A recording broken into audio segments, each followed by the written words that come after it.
Welcome to NTD News Today. Here are today's top stories. The November jobs report beats expectations with 64,000 jobs added. Meanwhile, unemployment edges up slightly. Congress today holding a closed-door session with President Trump's top cabinet officials. The questions lawmakers have for the secretaries as the U.S. military keeps targeting drug boats in the Caribbean. The suspect who killed 2 students and wounded 9 others at Brown University remains at large. The FBI is offering a reward of up to $50,000 for information. Australian authorities are now saying the Hanukkah attack on Bondi Beach appears to have links to the ISIS terror group. They're also saying one of the suspects caught the attention of intelligence officials as early as 2019.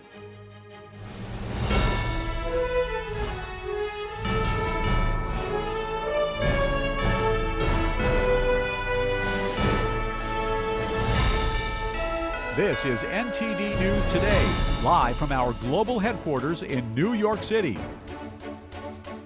Today is Tuesday, December 16th. I'm Kevin Hogan. Officials are now hoping new photos and video will help them find the person responsible for the shooting at Brown University. They're asking the public for help tracking down the gunman as the manhunt enters a 4th day.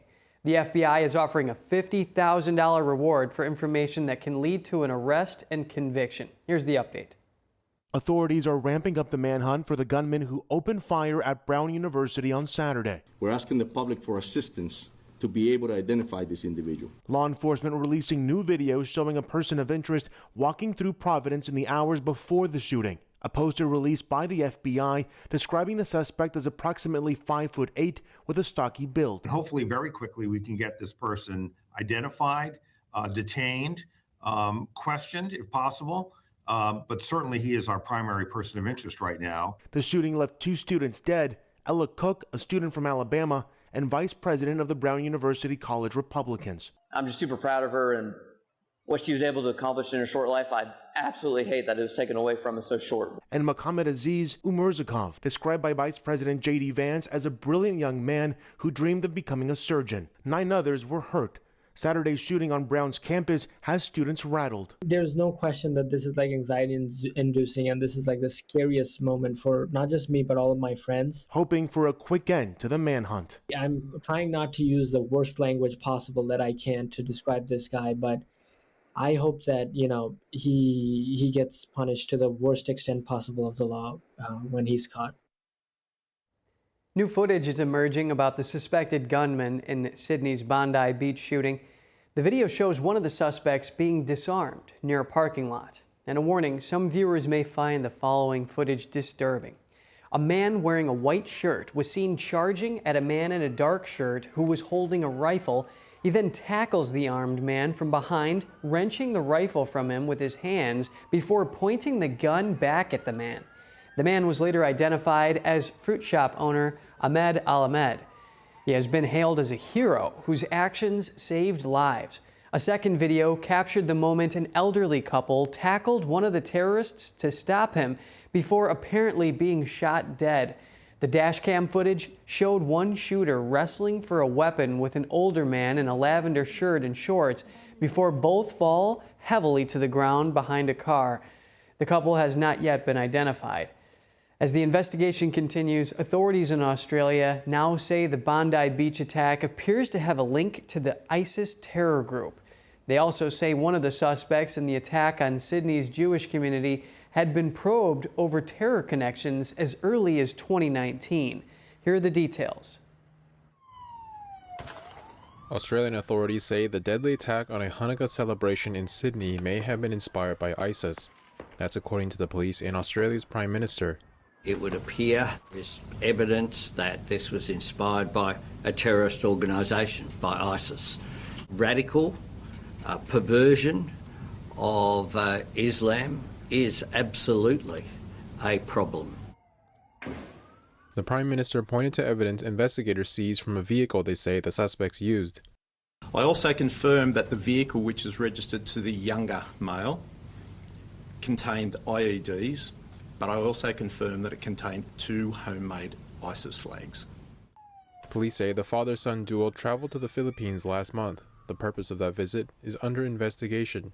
Prime Minister Albanese said today Navid Akram, the younger of the two, caught the attention of authorities as early as 2019. That was due to his association with individuals who were later charged with terrorism offenses.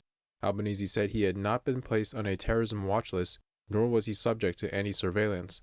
Navid remains under police guard. Police shot his father Sajid Akram dead during the attack. Earlier today, Prime Minister Albanese visited Ahmed Al-Ahmed at a Sydney hospital. He's the man who charged at one of the gunmen and seized his rifle. Your courage is inspiring. Ahmed Al-Ahmed represents the best of our country. We will not allow this country to be divided. That is what the terrorists seek. Hundreds lined up to lay flowers this morning in memory of those who were killed. The death toll stands at 15. Israel's ambassador to Australia also visited the site of the shooting on Sydney's iconic Bondi Beach, calling for greater protection of Jewish people in Australia. What one can expect when graffitis are painted all over Australia, on synagogues, buildings, public buildings, calling for the death of Israel, death to the IDF. Australia has experienced a string of anti-Semitic incidents in the past 16 months. It has prompted the head of the nation's main intelligence agency to declare anti-Semitism as his top priority in terms of threat to life.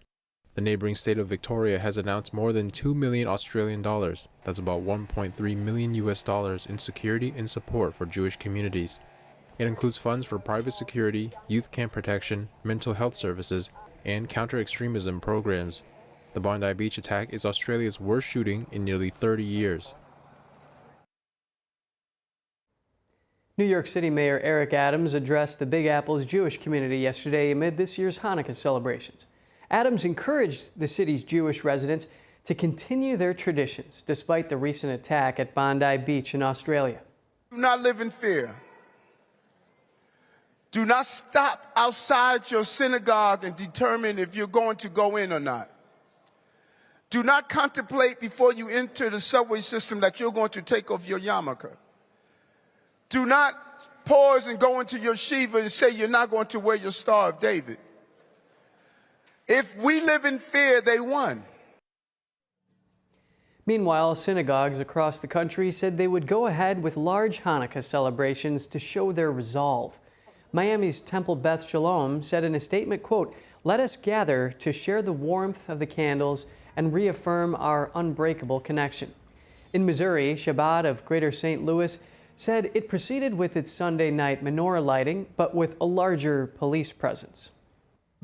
The November jobs report is in. The U.S. job market delivered a modest surprise, with employers adding 64,000 jobs. That topped expectations of about 50,000.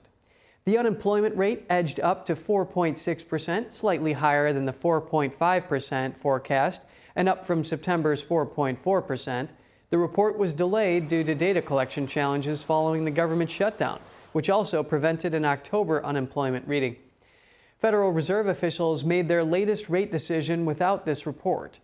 Markets now largely expect rates to remain unchanged at the Fed's next meeting in January. When asked about rising unemployment, National Economic Council Director Kevin Hassett said that labor participation also rose.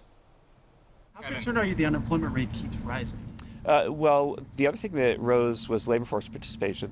And I think that right now, I think for those two things to happen, probably what's going on is the 250,000 federal government workers who took the buyout are staying in the labor force and looking for work. And so we saw a big reduction, about 250,000 in federal employment. We saw an uptick in the unemployment rate, but we also saw an uptick a few months in a row of labor force participation. So I think those government workers are out there looking for jobs. And there's an academic literature that suggests that they'll be very successful at it because government workers tend to be very well qualified when they hit the private sector. Vice President J.D. Vance in Pennsylvania today to deliver the administration's message on the economy. Here's Vance at a Uline warehouse in Albertus, Pennsylvania.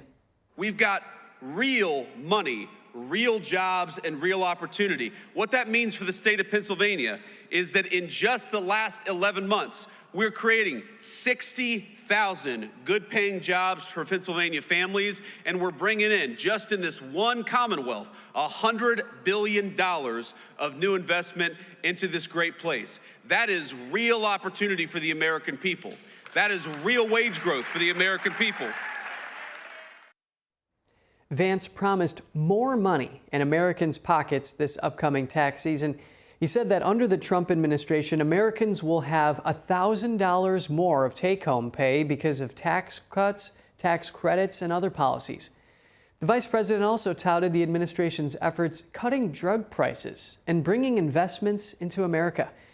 He said President Trump is making progress in driving down energy costs, and there is still progress to be made. U.S. forces say they carried out strikes on 3 boats that were trafficking drugs. They said yesterday that 8 men were killed in the operation. The U.S. Southern Command said in a social media post the vessels were transiting along known narco-trafficking routes in the Eastern Pacific. It said the vessels were operated by designated terrorist organizations and that a joint task force conducted the strikes at the order of Secretary of War Pete Hegseth. The U.S. military has so far struck more than 20 vessels in the East Pacific and the Caribbean, killing at least 90 alleged narco-terrorists. Congress continues investigating a September strike that hit a drug boat in the Caribbean. Secretary of War Pete Hegseth, Secretary of State Marco Rubio, and others briefed members of the House and Senate today. Democratic senators say they were not shown the video during the briefing. Hegseth says it will be shown to the House and Senate Armed Services Committees tomorrow. He says the full video will not be released to the public. Hegseth made the comments after the Senate briefing. He said the footage is top secret and unedited. Speaking to reporters after the briefing, Montana Senator Tim Sheehy defended targeting drug boats using airstrikes instead of intercepting them. If we don't drop a bomb and we decide to interdict, as is being said by many folks, we have an obligation to send a team to interdict. When we make that decision, you're putting our lives at risk. You're putting Americans' lives at risk. Just about a year and a half ago, you remember 2 SEALs were killed interdicting a vessel at night in the Red Sea. So when folks say, well, we should be interdicting, that's easy for you to say here in this building between 2 cups of cappuccinos. It's a lot harder to send that 24-year-old operator out there who's got a wife and kids. The September strike killed 2 survivors after an initial hit, which took place just moments earlier. According to a Pentagon manual, orders to fire upon shipwrecked people would be clearly illegal. The Trump administration is targeting boats which it says smuggled deadly narcotics from Venezuela to the U.S. So far, the military destroyed more than 20 boats and killed almost 100 people.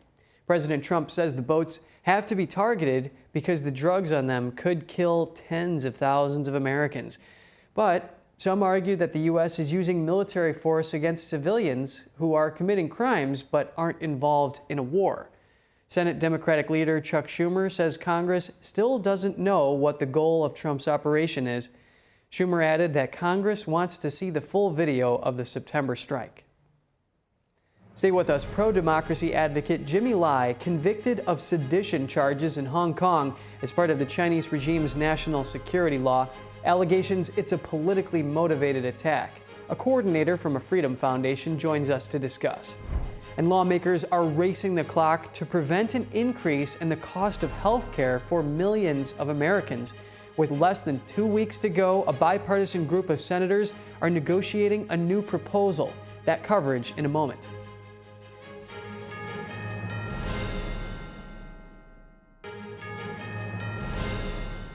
It's good to have you back with us. President Trump will nominate a new Federal Reserve Chair soon. White House economic advisor Kevin Hassett, who's considered a top contender, spoke to reporters today. The job of the Federal Reserve Chair is to run the Federal Reserve independently. It's also the job of the Federal Reserve to be nonpartisan and to focus on monetary policy. And I think that one of the things that the president's been disappointed in is that the Fed has been quite partisan and cutting rates right before an election, focusing so much on issues other than monetary policy. And so I think that it's very easy to conceive of someone from inside this building or that building going over there, like Steve Myron is doing right now, and doing a great job of being an independent Fed governor or chair. Fed Chair Jerome Powell's term ends in May. Trump has been criticizing him for not lowering interest rates enough. The president has identified Hassett and Kevin Warsh, a former Fed governor, as leading contenders to replace Powell. Hassett brushed off concerns that he may be too close to Trump to chart an independent path at the central bank. He said the idea that being close to the president disqualifies someone for any job doesn't make any sense to him. A bipartisan group of lawmakers is actively negotiating a plan to prevent a dramatic increase in health insurance costs for millions of Americans. NTD's Melina Wisecup has the latest. As the holiday recess is fast approaching, lawmakers are racing the clock to find a solution to expiring enhanced Obamacare subsidies. A little over 2 weeks left to get this done. Right now, neither party has presented a plan that can get 60 votes. After failed Senate votes on both the Democrat and Republican proposals last week, House leadership is now pushing for a plan of their own. Lowering costs versus subsidies. We want to lower premiums for all Americans. The subsidy was extended would cost American taxpayers $350 billion over the next 10 years. The House Republican plan is likely to fall short of Democrat support needed in the Senate. So now centrist lawmakers from both parties are working to find a path forward that has a chance at becoming law. In the House, a discharge petition aims to force the Republican speaker's hand on a vote to extend Obamacare subsidies for around 2 years. The petition has nearly the 218 signatures needed to become active. Tens of millions of Americans are going to experience dramatically increased health insurance premiums because of the Republican refusal to extend the Affordable Care Act tax credits. If Hakeem Jeffries wanted to tell his members to go sign the discharge petition for Brian Fitzpatrick's bill, we could get this done immediately. But he's not doing that. And the reason he's not doing that is because he wants the issue rather than a solution. And another bipartisan effort is underway in the Senate. A small group of Republicans and Democrats met behind closed doors last evening. They're negotiating a plan that includes a 2-year extension of the Obamacare tax credits that would also be coupled with other reforms to try to make the program less expensive for taxpayers, such as by creating income caps and rooting out fraud. But if you address the fraud, and particularly you address the fact that the premiums being pushed, the policies being pushed have $6,000 deductibles. If we do that, I think there could be interest in a short-term extension. I think that could be the deal. Now, these senators aim to give more details about their new proposal later this week, but even if it does get the bipartisan buy-in needed, it will be challenging, if not impossible, to get it through Congress until early January. Reporting from Washington, D.C., Melina Wisecup, NTD News. The Food and Drug Administration says it will not add black box warnings to COVID-19 vaccines. The FDA's decision comes despite an agency recommendation. Black box warnings are the highest safety-related warnings that the FDA can place on products.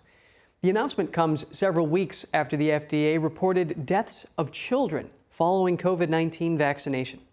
According to a November memo obtained by the Epoch Times, officials concluded that at least 10 deaths were related to the vaccines. The review has been broadened to other age groups. In recent weeks, regulators have also updated language on COVID vaccine labels for a form of heart inflammation called myocarditis. The updated labels state that the highest observed risk was among males aged 12 to 24 who received the Pfizer, BioNTech, and Moderna vaccines. A federal judge is holding an emergency hearing today to consider whether to temporarily stop construction on President Trump's White House ballroom plans.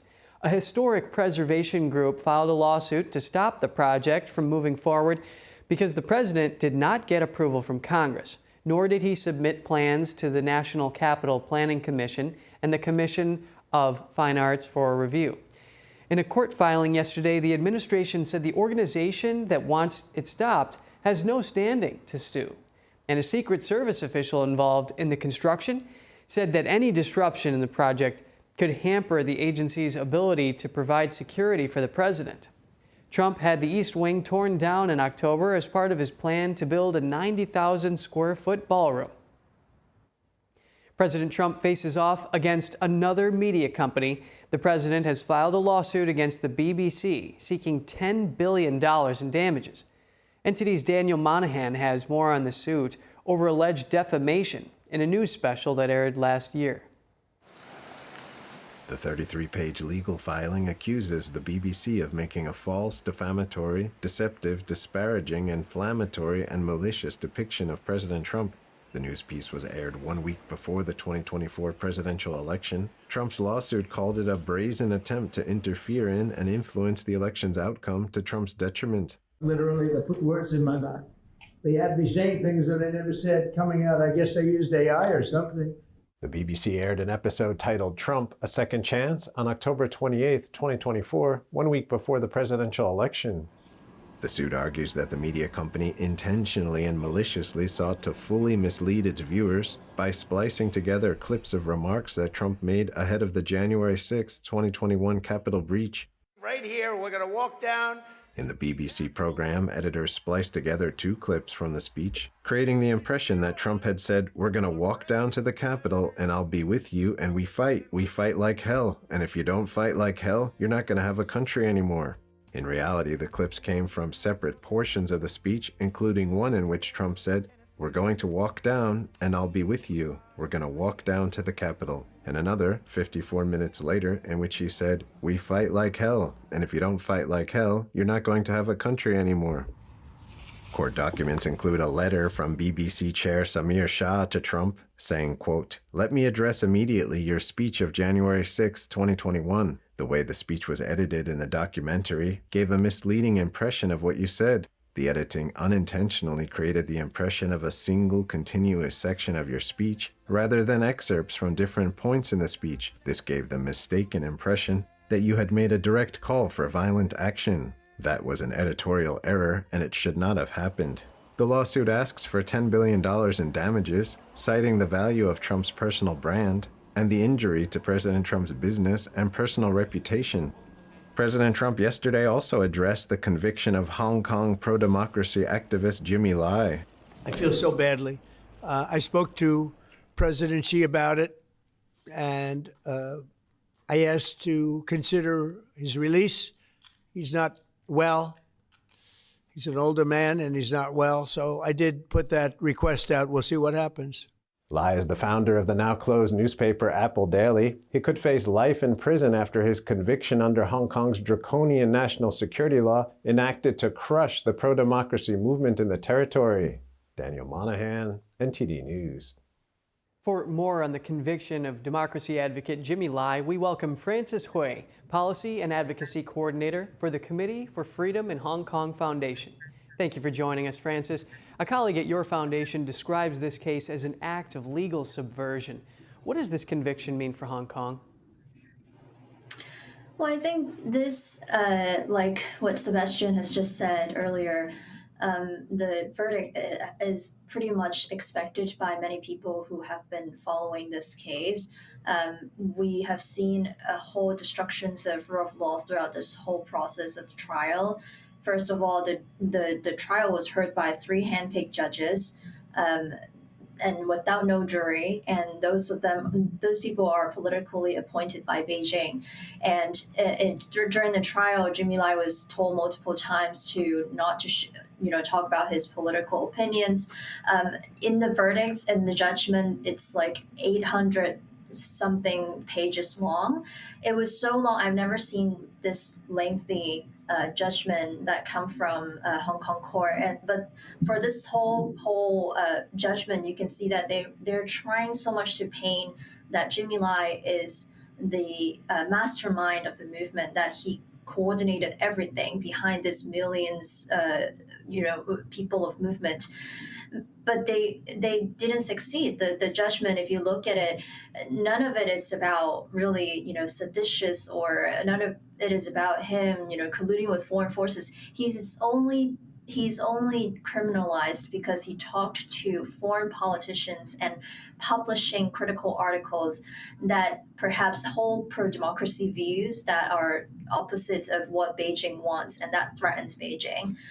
So I think for many people of Hong Kong, they know this verdict comes, they know what is, the result of it. But this is finally, after 5 years of hanging on, finally we have a result. And I think many people now wonder how long this sentence will be for Jimmy Lai, and people are concerned because of his health and his age.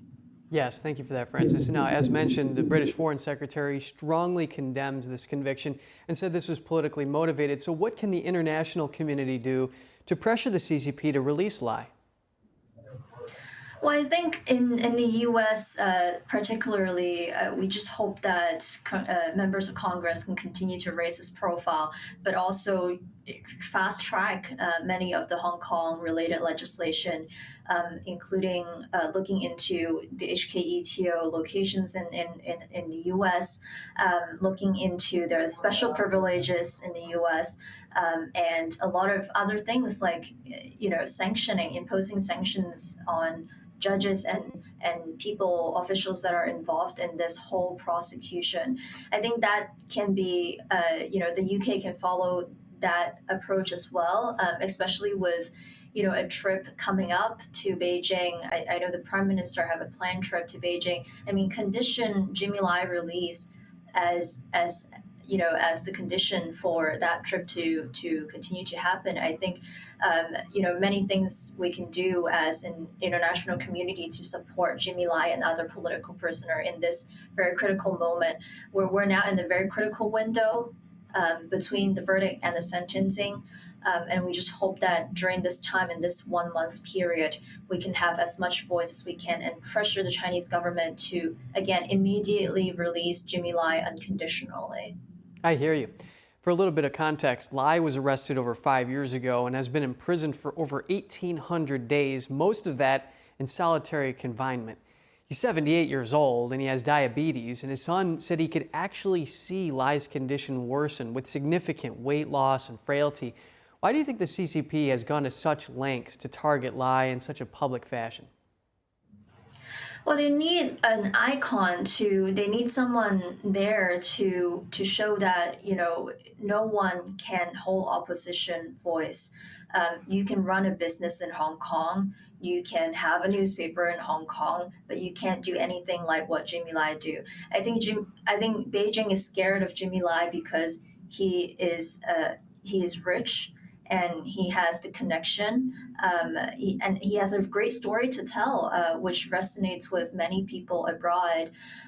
And so this is, Jimmy Lai is such an iconic person in the movement, not necessarily as the leader of movement or an activist, but people look at him as like an icon of free speech and someone who would always choose freedom and to speak truth to power.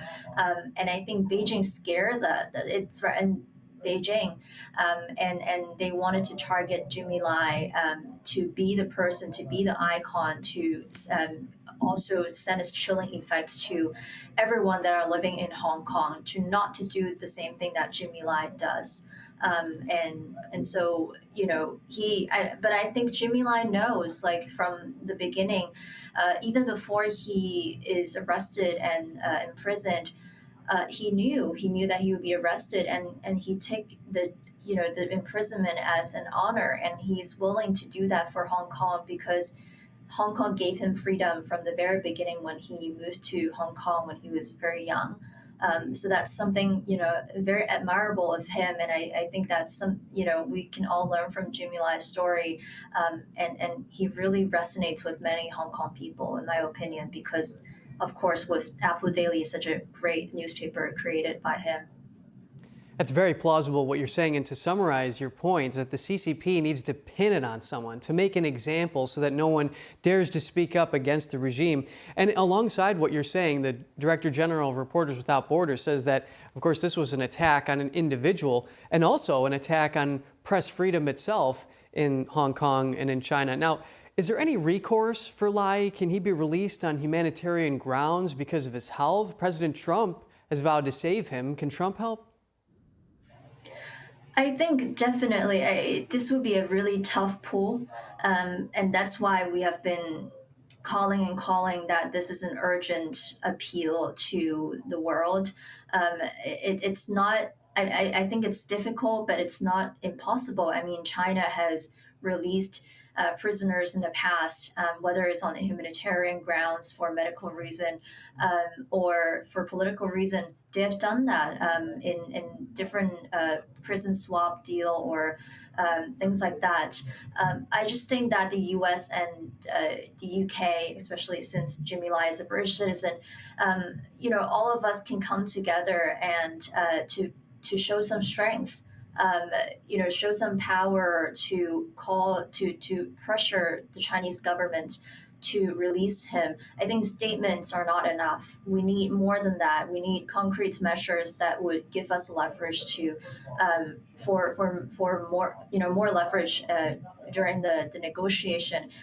Again, it's hard, but I don't think it's impossible. I think there are very valid reasons for him to be released on humanitarian grounds. As you said, he has heart failure, and his health is deteriorating. He has lost weight, and sometimes he can't even walk out of bed because of his muscles pain. So, I don't think Beijing wants a martyr in jail to die in jail. I don't think Beijing wants Jimmy Lai to die in jail and to be a martyr, because that would be much more worse for them to have something on the history, stained on the history. The last time that happens is probably Liu Xiaobo in 2009, who a Nobel Peace Prize awardee, and people don't forget about that, and the CCP tries so much to wipe him out of history,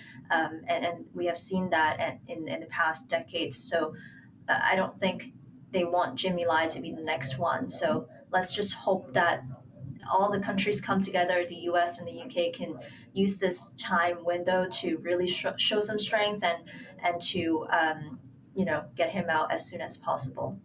Francis Hui, thank you for shedding light on this. Coming up, world leaders in The Hague have launched an international claims commission to compensate Ukraine for massive war damage.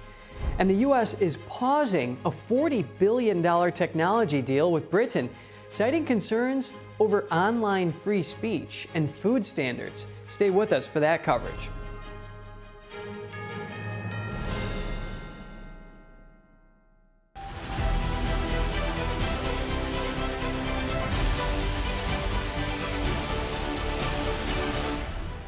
I'm Kevin Hogan, and this is World Watch. Ukraine and 34 other nations launched an international claims commission in The Hague. The commission would compensate Kyiv for hundreds of billions of dollars in damage from Russian attacks and alleged war crimes. Ukraine's President Zelensky commented, "All pressure on Russia must remain in place as long as occupation of our land continue. Russia must feel that it is a criminal and face consequences for that as long as our people remain in Russian captivity and until the Ukrainian children abducted by Russia are brought home." Every day in Ukraine, Russia is deliberately bombarding homes, destroying businesses and damaging infrastructure. And there must be no impunity. Justice takes time, but it must happen, and the International Claims Commission for Ukraine leads the way. Ukrainian President Volodymyr Zelensky told Dutch lawmakers that justice must be central to peace talks. Zelensky said those guilty of war crimes should not be allowed to roam freely after the war. President Putin and 5 other Russians are wanted by the International Criminal Court for alleged war crimes. Russia has repeatedly denied Ukraine's accusations of war crimes. A Kremlin spokesperson was asked today whether Moscow could accept a Christmas ceasefire. He said Russia wants a comprehensive peace deal, not a temporary truce. And the United States is pausing a $40 billion technology agreement with Britain. The move follows concerns over London's approach to freedom of speech online and food standards. The tech prosperity deal covers artificial intelligence, quantum computing, and civil nuclear energy. It was agreed during President Trump's state visit to Britain in September. The likes of Microsoft, Google, NVIDIA, and OpenAI pledged to invest tens of billions of dollars in Britain under the agreement. The U.S. is Britain's largest trading partner, and its big tech companies have already invested billions of dollars in their UK operations. And a driver who injured more than 130 Liverpool fans by driving into a celebration crowd was sentenced to more than 20 years in prison today. Paul Doyle sobbed during the two-day sentencing as prosecutors detailed the crime using graphic video footage and reading emotional statements from dozens of victims. He pleaded guilty last month to 31 charges, including dangerous driving and causing serious harm. In the eastern part of the Democratic Republic of Congo, Rwanda-backed M23 rebels said they will withdraw from an occupied city at the request of the United States. The Trump administration had criticized M23's seizure of the city last week as a threat to mediation efforts. The group had entered the city less than a week after a meeting of the presidents of Rwanda and Congo last week. In Washington, they had affirmed their commitment to a peace deal. Since January, M23 has seized eastern Congo's two biggest cities. Thousands of people have been killed and hundreds of thousands displaced. And a Chinese whistleblower being tracked on American soil by the communist regime years after he fled China. The former Chinese regime official says some of the tools that the CCP is using are developed right here in the U.S. Here's that story. Former Chinese regime official Li Chuanyang fled China for the U.S. in 2018 and publicly cut ties with the Communist Party 2 years later. Since then, he says the surveillance hasn't stopped. They used their power overseas and got Interpol to issue a red notice, making it impossible for me to move around. Li said a man he believes to be a CCP agent has followed him across state lines in recent months. He says the Chinese regime can trace people through phones, payments, travel records, as well as personal contacts. And all of this was happening on U.S. soil. Regarding why he left China, Li and the Chinese regime had different narratives on the situation. Li says he left China because he could no longer tolerate the corruption of other officials. He once reported his city's party secretary to higher authorities for corrupt practices, but Chinese state-backed courts accused him of corruption, costing hundreds of millions of dollars. They are charges that Li and his lawyers say are politically motivated. Unlike many other former senior CCP officials who came to the U.S. after retiring and lived quiet lives, Li spoke publicly, criticized corruption, and focused on exposing abusive Chinese regime officials. Beijing officials also went after Li's family and friends to apply pressure on him overseas. A lot of my partners were arrested one by one. More than 40 of Li's relatives and friends in China, including his pregnant daughter, have been detained. Li says he has lost contact with them and still doesn't know the full details of the accusations. Beijing's overseas surveillance campaigns, known as Operation Foxhunt and Skynet, rely on technology developed by U.S. firms. It includes software that taps into and records messages, finances flights, and phone calls. The development of China's technology to this point, especially surveillance, is definitely closely linked to Western countries, especially American high-tech companies. Simply put, they couldn't have done it without their technological support. Chinese state media says more than 14,000 nationals have been forced back to China worldwide through pressure and intimidation. The FBI calls China's retaliation against people in the U.S. unacceptable, and the White House says it will pursue any violations of U.S. law. The terrible crime of forced organ harvesting is the focus of a petition making waves around the world. More than 500,000 people worldwide have signed the document. It calls on the Group of Seven and other countries to take action against the Chinese Communist regime's practice of harvesting organs from prisoners of conscience. The petition was launched by Doctors Against Forced Organ Harvesting and the International Coalition to End Transplant Abuse in China in July 2024. It has garnered more than 506,000 signatures from 34 countries as of December 15th. The petition seeks to compel governments around the world to take the lead in standing up against the Chinese regime's crimes of forced organ harvesting. The abuse targets prisoners of conscience, such as detained Falun Gong practitioners, Uyghurs, and other ethnic and religious minorities. And for more exclusive China news and in-depth analysis, Tune into China in Focus with Tiffany Meyer at 8 p.m. Eastern right here on NTD. And coming up, 'tis the season of gratitude and reflection. Sam Wong takes a look at the Christmas tree that symbolizes goodwill between two nations, located in the heart of Washington, D.C. And the Vatican hosts nativity scenes from around the world.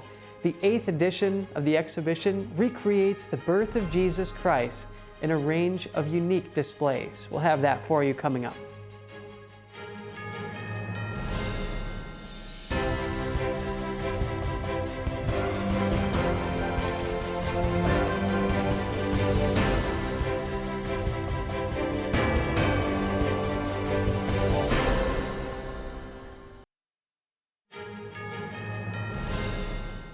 Hi again. It's the season for gratitude and reflection.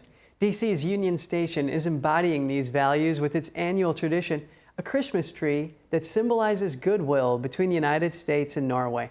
NTD's Sam Wong has the story.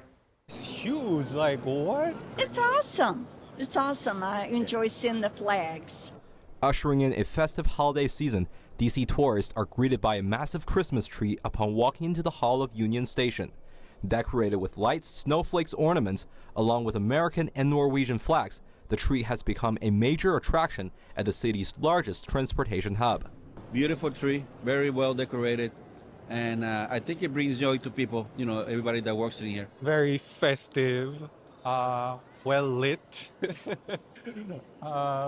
I like the star on top. I think it's really pretty. That was kind of my first reaction, was just that it was pretty, and then I noticed the flags on it. Yeah. And was kind of just trying to figure out what the mix of the two flags was for. The answer to that question goes back to 1997. That was when Norway first gifted a Christmas tree to America as a token of gratitude for the help they received in World War II. It has since become an annual tradition that symbolizes friendship and goodwill between the two countries. Yeah, Europe has been pretty thankful for over the years, especially Belgium and those places. I'm glad somebody's thanking us for something. I think it's a good thing that they do that, and also keeping people in mind what happened in the past. That's a good thing also. We should never forget what people did for others. And embracing the spirit of gratitude is at the heart of the Christmas season. Beyond the festivities, perhaps it's time to reflect on our blessings and extend our compassion to others. Sam Wong, NTD News, Washington, D.C. This Christmas season, the Vatican is hosting nativity scenes from around the world. The 8th edition of the exhibition recreates the birth of Jesus Christ in a range of unique displays. NTD's Andrew Thomas has the details. This nativity scene from Mexico is on display at the Vatican. Another colorful scene hails from Japan. They're part of over 130 different nativity exhibits from more than 22 countries. Together, they form this year's 100 nativity scenes at the Vatican exhibition. An archbishop explains the event's significance. I must say that the most important thing is the message that comes from these nativity scenes. It means a message of hope, a message of peace, and, like every Christmas, a message that obliges us to recognize ourselves, to respect, and to love each other a little bit more. This ceramic Mary and Jesus is from South Korea. Another scene from Indonesia has been crafted from wood, paper, and stockings. Priest Christian Chira curated the exhibition. This year we had a nativity scene coming from Indonesia. That is, in practice, one of the nativity scenes that came from furthest away, or rather, was brought here to Rome. We always try and include variety, choosing by materials, quality, and originality of the different nativity scenes. Those are the choices, or rather the characteristics we choose for our nativity scenes. Italian artist Beatrice Calvetti was inspired by her hometown. She constructed her nativity inside a tanning drum and used leather. The tanning drum is an historical instrument of our area which is used in the production of vegetable tan leather, typical of our territory of Pontea Egola, a town near Florence. This represents everything we are, everything we have been, everything we are, and that we would like to continue to be. It represents our faith, our work, and our land. Another scene depicts the birth of Jesus inside a cigar box. Hungarian visitor Anniko Schneider appreciates the range of the exhibits. You can see the difference on how we interpret the scene of Nativity in different cultures. All this exhibition shows us that the God's Son truly reincarnated. It reincarnated in our cultures. It is a possibility to reflect on the way the Gospel, the Good Book, was interpreted by different cultures. The 100 nativity scenes in the Vatican is open in Bernini's colonnade at St. Peter's Square. The exhibition runs until January 8th. Andrew Thomas, NTD News. After years of delays and budget overruns, Rome today opened 2 new Metro C stations in the historic heart of the city. One of the stops spans 4 underground levels where commuters can view archaeological treasures unearthed during construction, now displayed like a museum. The final part of the archaic wells still remains. When we excavated, we found them, and here we have displayed all the objects that were discovered inside the archaic wells. On the desk, you can see a floor plan showing all the wells that were found, and that is an archaic well seen from the outside. These, instead, are the archaic wells in the position where they were discovered, represented by these steel tubes. Among ancient pots, Roman walls, and archaic wells, commuters and tourists can now ride the underground through layers of the city's history before emerging to a sweeping view of the Colosseum. And if you have any feedback on the show or have something you'd like to see us cover, send us an email at news.today@ntd.com. We'll cover more news right after this break.